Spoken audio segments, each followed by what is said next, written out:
Olá pessoal, estou aqui com vocês para mais uma das nossas aulas e hoje nós vamos falar da calorimetria. Nós vamos definir o calor, vamos aprender como se calcula esse calor, né, as modalidades do calor, o calor sensível, o calor latente e vamos começar com a definição do calor. Observe então o visual que eu fiz para definir esse calor. Olha, nós temos aí uma fogueirinha, essa fogueirinha transmite uma energia térmica que vai até esse corpo, esse bloco que está aí do lado.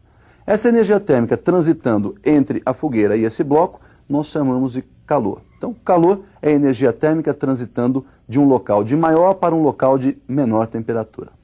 Bom, observem que, quando nós temos essa transmissão de energia térmica, ocorre que um dos corpos pode sofrer aquecimento. E esse aquecimento pode chegar a atingir a mesma temperatura do emissor de calor, né? Aquele que está emitindo a energia térmica. Então, observem essa nova tela.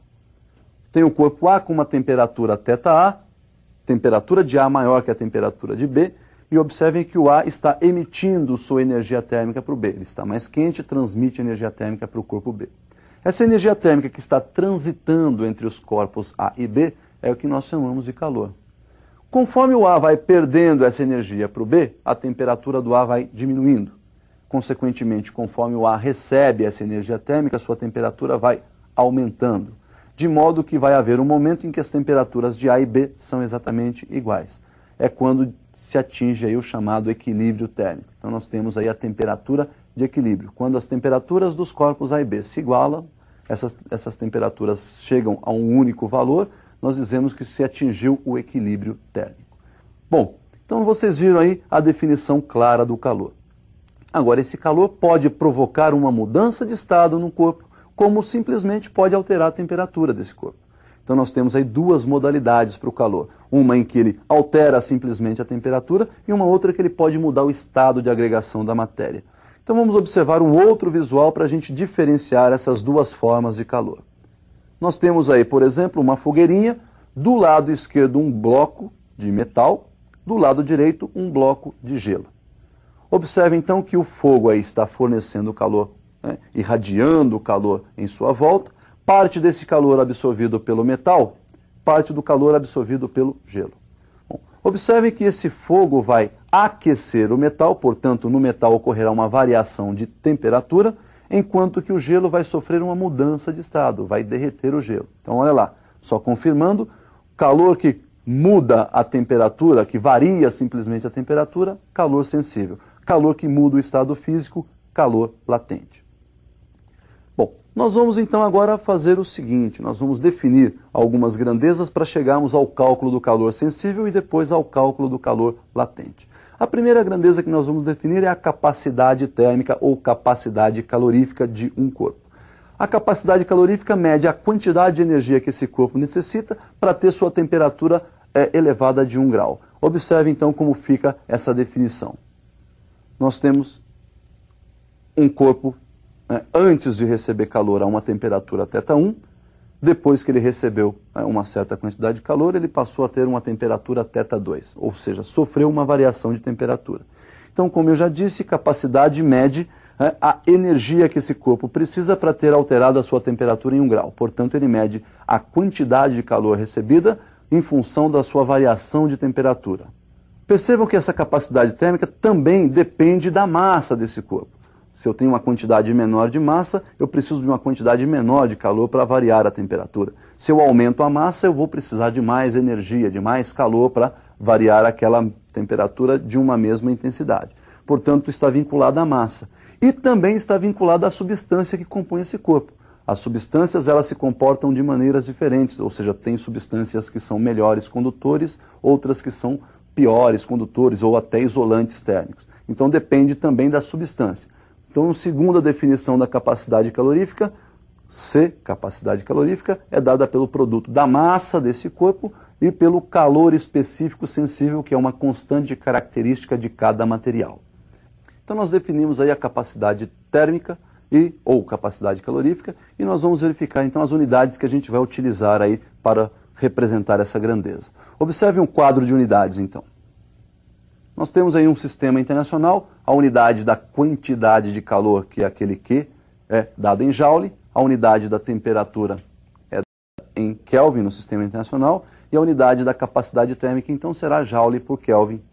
Já uma unidade que nós utilizamos aí na calorimetria, é a mais usada inclusive, a quantidade de calor é dada em calorias. A unidade da temperatura nós vamos utilizar a escala Celsius, e a unidade da capacidade térmica então será caloria por grau Celsius.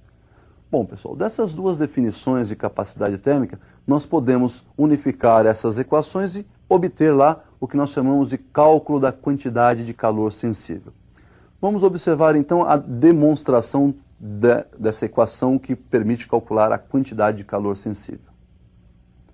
Olha, nós temos a capacidade térmica como sendo então a relação entre quantidade de calor e variação de temperatura.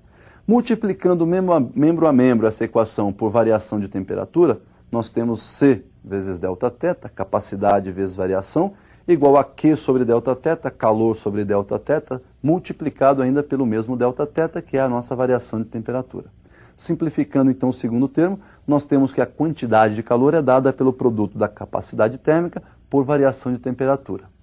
Nós vimos lá na segunda definição de capacidade térmica que ela é dependente da massa e do calor específico sensível da substância. Então nós podemos substituir aí a capacidade térmica por MC, massa vezes calor específico sensível. Daí então nós chegamos à equação fundamental. Quantidade de calor é o produto da massa pelo calor específico sensível e ainda pela variação da temperatura. Bom, as unidades que nós vamos usar aí para esse calor específico sensível no Sistema Internacional seria o Joule por quilograma e Kelvin, né? E Kelvin, na escala Kelvin para o Sistema Internacional. Na unidade prática, nós usamos aí a caloria por grama e grau Celsius. Bom, falamos de caloria. O que vem a ser essa caloria?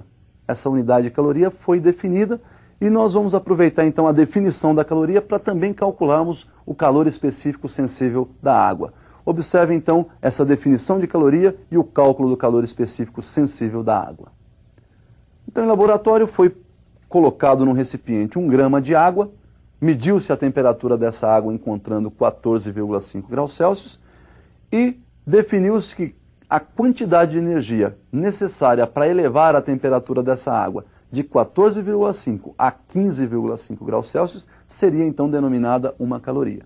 Então assim definiu-se a caloria. Caloria é a quantidade de energia necessária e suficiente para elevar de 1 grau Celsius a temperatura de 1 grama de água.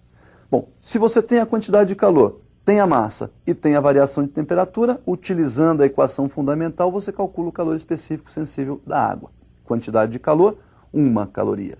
Massa, 1 grama. Calor específico sensível você está procurando e a variação de temperatura da água foi de 1 grau Celsius. Fazendo então todas as operações matemáticas difíceis, né, você vai chegar aí ao calor específico sensível da água, 1 caloria por grama e grau Celsius. Então nós vimos aí a definição da caloria e calculamos o calor específico sensível da água. O que nós vamos observar agora é um sistema fisicamente isolado, composto por alguns corpos que estão a diferentes temperaturas. O que vai acontecer na troca de calor entre esses corpos, né? O que é um calor cedido, o que é um calor recebido. Fiz aí para você um visual para a gente comparar essa troca de calor entre esses corpos que compõem o nosso sistema fisicamente isolado. Nosso sistema físico isolado termicamente, então, é composto aí por alguns corpos. Eu coloquei 5 corpos aí dentro do nosso sistema. Nós temos corpos mais quentes, outros menos quentes, ou seja, corpo quente e outro frio, diversas temperaturas. E nós temos aí, então, calor cedido e calor recebido. Quando o corpo cede calor, sua temperatura diminui. Sua variação de temperatura é negativa, consequentemente, o seu calor cedido é negativo. Se o corpo recebe calor, sua temperatura se eleva. Se então a temperatura se eleva, nós temos aí uma variação positiva e o calor recebido então é positivo. Perceba que todo o calor cedido dentro do sistema será recebido também dentro do sistema, uma vez que ele está isolado termicamente. Então nós podemos dizer que o somatório do calor cedido é exatamente igual ao somatório do calor recebido. Como esses calores cedido e recebido têm os mesmos módulos, né? Lembrando que o cedido é negativo e que o recebido é positivo, quando somarmos todo o calor trocado dentro do sistema, esse somatório será igual a 0. Então, somatório do calor